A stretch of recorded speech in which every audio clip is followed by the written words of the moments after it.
I'm here to do my review on tonight's episode at at First Sight, episode 6. I'm going to start with Ryan and Clara. Ryan, I think, shuts Clara down when she says the things that he doesn't want her to say, or how he doesn't want her to act. And either he doesn't care about it because he never says anything to comfort her when she goes from smiling to can't even look up at him. He never says anything to, you know, comfort her or to see if he offended her, or they are doing a hell of a job editing the um, her reactions to the things that he says.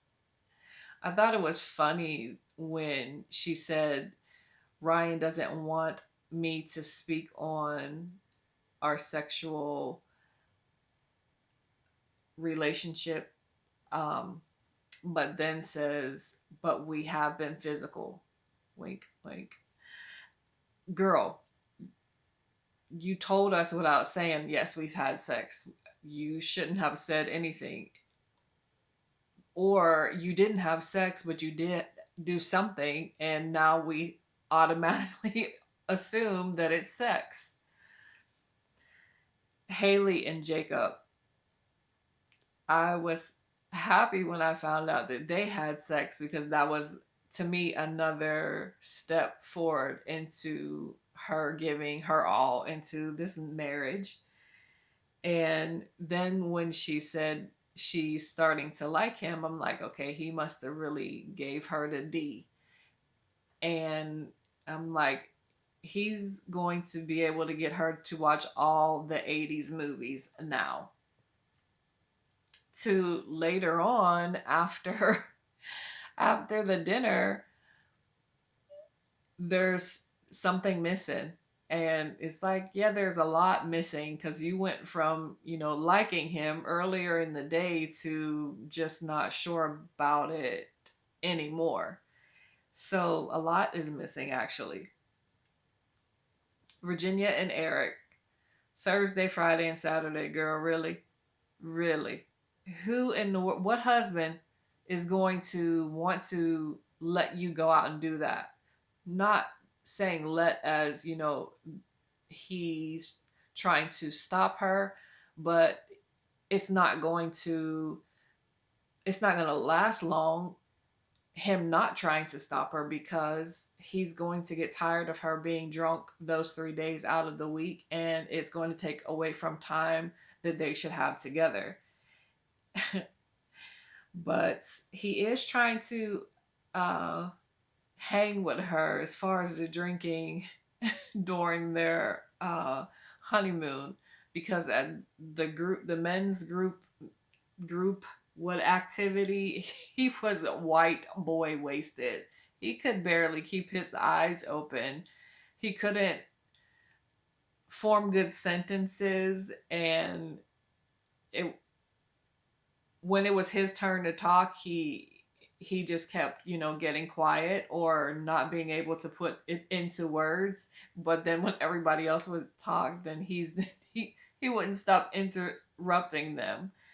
And I think that when he told Chris to be a man, that honestly, I don't know why Chris felt that telling Paige was him being a man. Um, but yeah, I just think that he should have just ignored it because it still wasn't coming from a malicious place. Brianna and Vincent.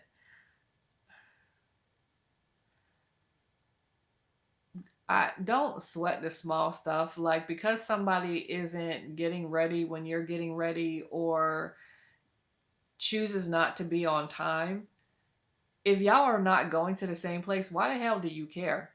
You could have rode the elevator downstairs by yourself to go meet the girls. You didn't have to worry about what he was doing. If he said he gets ready in 10 minutes, Let him figure out on his own if he do or if he don't. It's not really your issue or an issue to, it's not even something to speak about on your honeymoon actually at all, unless it's stopping you two from actually doing something together.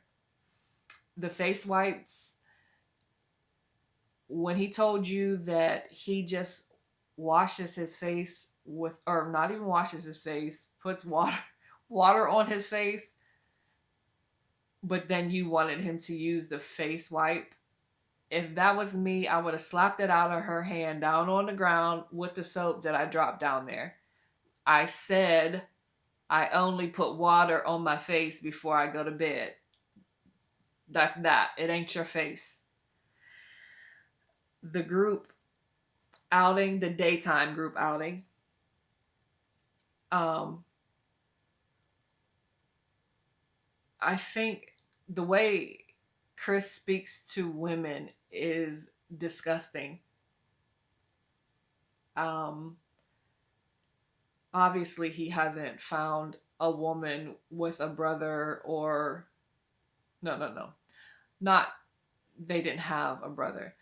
A woman who is going to actually tell her brother or father, uncle, somebody how he does talk to women, because he ain't got his ass whooped yet, or ass whooped good enough to stop him from speaking to women the way he does.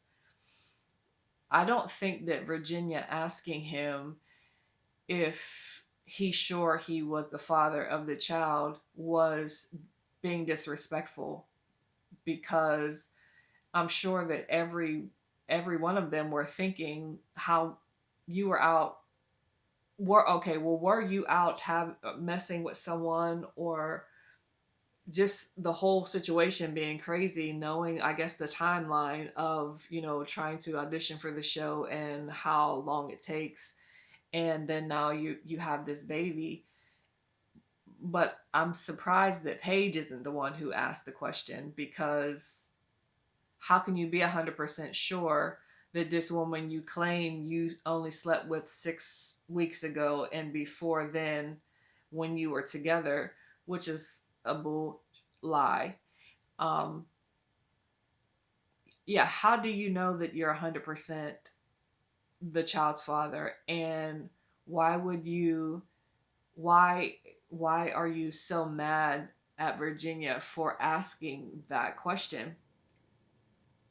Um, he wants everyone to stay out his business, but he asks the group of males about their intimacy. So he's the only one who can ask questions and get answers, but no one else is able to ask those questions because he's being attacked. The dinner, when they walk up holding hands, girl, gag me. I didn't understand it because, you were so distraught, getting out the car, or out of the dune buggy, that you walk away, but go by yourself, not with the girls. You walk away to go sit down, and then you leave with him, and he's causing the scene on the bus. I thought that it was crazy, and it was just really crazy and actually shocking to see you two walk in holding hands. But then you sit down and you put your cape on and you start cleaning up his mess, to thank the girls for their support, but then to apologize for what was done earlier. And I don't understand why you keep excusing him, because I'm sure you know that this is not a part of God's plan. But leaving God out of it,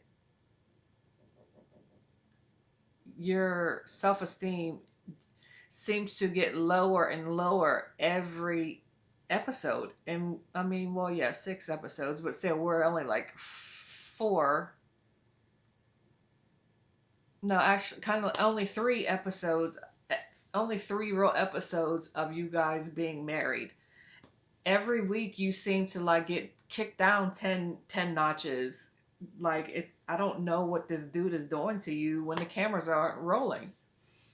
Um, then he starts with his politically correct apology, and when he feels that maybe what he's saying could be thought of as bullshit, then he uses God. So for, you know, I called my gram to ask her to pray for me, and she told me I have a woman of God right next to me. Graham, he don't care. He don't care about that woman next to him. That woman is only there to spread her legs for him. He There is no other quality that he cares about that Paige has. So he's telling about, Paige praying and reading scripture over him and how he felt so compelled to apologize. Um, Clara, I don't know why you took his apology. Actually, I would have told him he could take his apology and shove it in his hole. And I would tell her, if there is a group activity, either you could stay home or I'll stay home, because I I don't want to feel for you or question your situation, and you let this dude cuss me out, and then I'm saying I'm there as your friend and he says we're not friends and you don't say anything. So yeah, I'm gonna, either I'll excuse myself or you excuse yourself on any other group activities, because we just don't need to be around each other. You bring the whole mood down anyway. um then then Eric and Virginia come to the table being themselves. They seem to be sober. Well, not sober, but not drunk, as well, Eric as drunk as he was earlier. And I I respect the hell out of him for confronting Chris. It wasn't hostile. He didn't raise his voice, but yes, there's nothing else that he needs to say to Virginia, because he does not know how to speak to women. So he should go to Eric to say what he needs to say. And then him starting to move the glasses. You was just apologizing and you felt so sorry about what you did earlier, but that's gone. And then Ryan, he excuses himself, inserts himself, and it's like, shut the hell up at this point, because where were you when Chris was screaming at Clara? At least Eric tried to come over and calm him down. You did nothing but stayed out of the camera's view, because I couldn't see you there until you guys were walking from him cussing them out over to Paige wherever she was sitting earlier that day. So there wouldn't have been anything that Ryan could have said to me if I was Eric, because he should have been doing the exact same thing. But okay, so then Chris stands up, or he wants to get tough and needs to be escorted out by Vincent, who then thought that that was Eric's fault.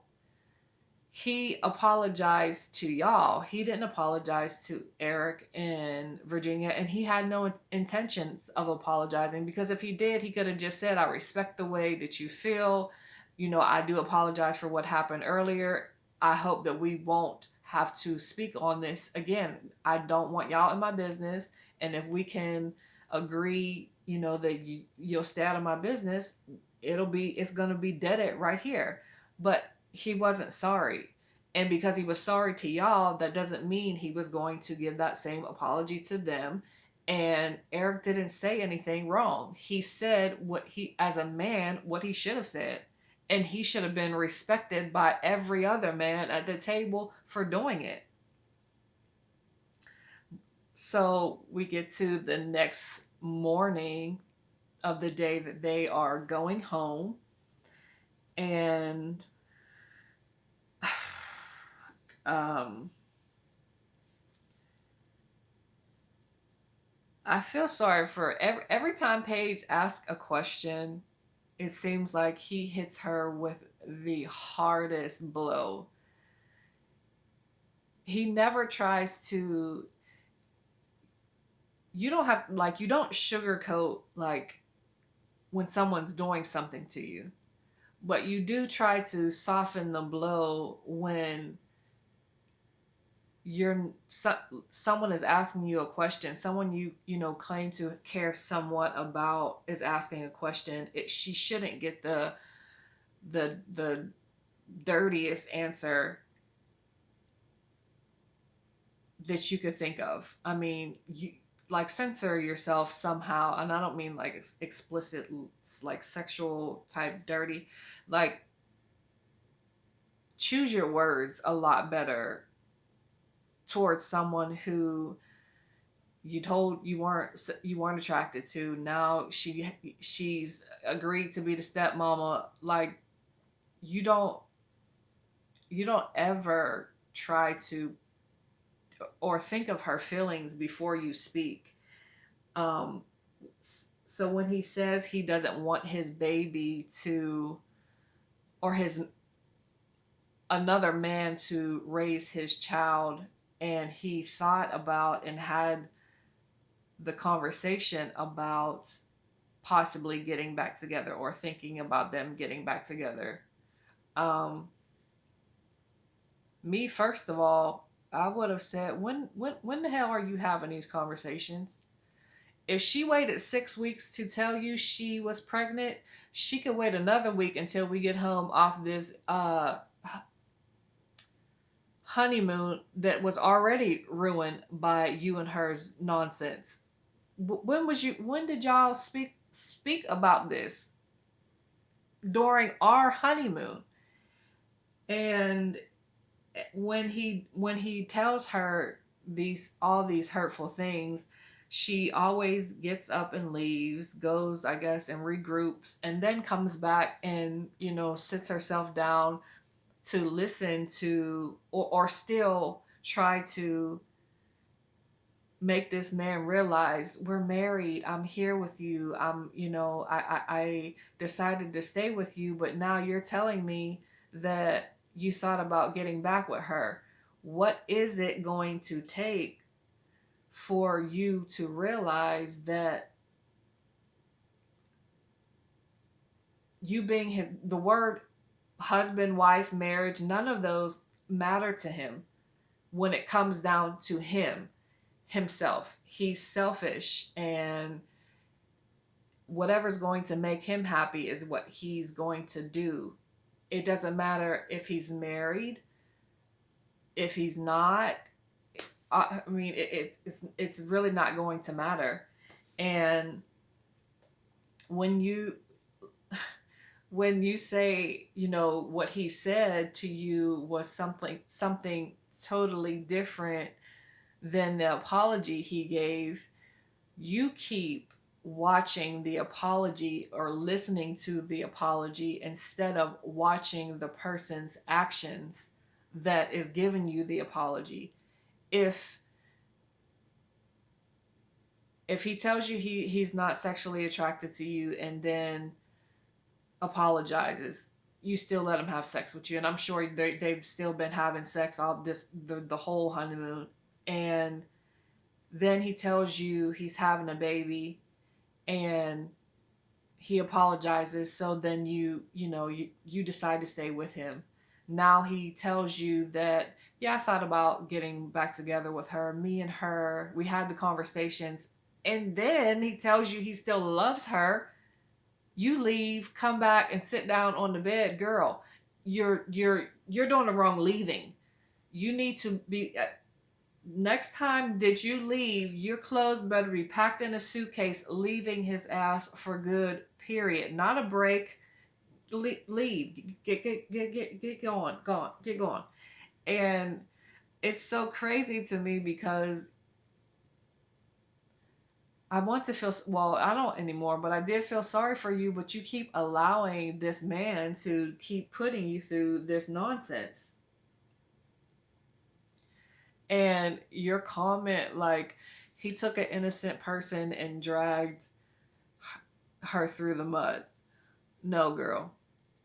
That puddle of water that's on the ground after it rains and that's dirty and nobody wants to walk in it to ruin their shoes, he pushed you down, walked over top of you, or no, walked on top of you because he didn't want to get his Ferragamos dirty, and you have to pick yourself up, and he hands you a towel. The apology is the towel. He hands you a towel and tells you to clean yourself off until the next curb he has to step off of has a little dirt on there, and he keeps pushing you back down and gives you the towel to towel yourself off. Like, what the hell is it going to take for you to walk away from this man?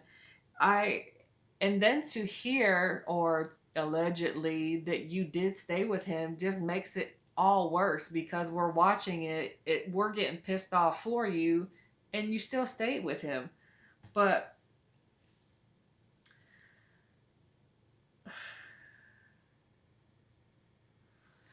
now he is finding you, well, first he finds you spiritually attractive. That's because you came back and now you're calm and you want to hear him out. And the fact that he tells you that the reason why you didn't know about him thinking about getting back with the ex is because you didn't ask. Every time you do ask him something, it's some hurtful ish that comes out of his mouth. So I don't know why you didn't take the time to tell him right then and there that you thought that maybe he would have told you on his own without you having to pull teeth to get what should be known by you out. And so it took those basically four words: spiritual attraction, and now, well, okay, wait, just spiritual attraction, and then to say, and now I'm starting to be attracted to you, for you to just melt and start smiling and everything's better. It's all excused. Anyway, I will be back next Wednesday with my review on episode 7. Good night, y'all.